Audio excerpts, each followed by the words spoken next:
बंगालच्या उपसागरावर निर्माण झालेल्या मोन्था चक्रीवादळाचं आज तीव्र चक्रीवादळात रूपांतर झालंय। ताशी 15 किलोमीटर या वेगाने हे चक्रीवादळ पुढे सरकतंय। या चक्रीवादळामुळे आंध्र प्रदेशमधील श्रीकाकुलम, विजयनगरम, विशाखापट्टणम, अनकापल्ली, पूर्व गोदावरी, कोनासीमा, काकीनाडा, कृष्णा, नेल्लोर आणि प्रकाशम जिल्ह्यांमध्ये मुसळधार पाऊस पडतोय आणि ताशी 90 ते 110 किलोमीटर वेगाने वारे वाहण्याचीही शक्यता आहे।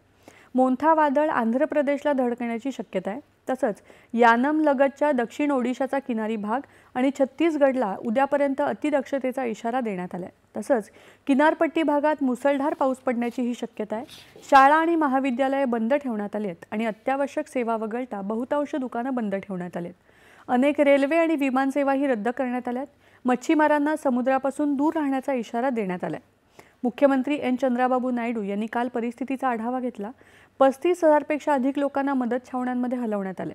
एनडीआरएफ, एसडीआरएफ आणि विशेष पथकं बचाव कार्यासाठी सज्ज आहेत। पंतप्रधान नरेंद्र मोदी यांनी आंध्र प्रदेशचे मुख्यमंत्री एन चंद्राबाबू नायडू यांच्याशी दूरध्वनीवरून संवाद साधला आणि केंद्रीय मदतीचं आश्वासन दिलं। नायडू यांनी सज्जतेचा आढावा घेतला आणि अधिकाऱ्यांना परिस्थितीवर लक्ष देण्याच्या सूचना दिल्या। दक्षिण, मध्य, पूर्व किनारी रेल्वे आणि विविध विमानसेवा रद्द करण्यात आल्या आहेत।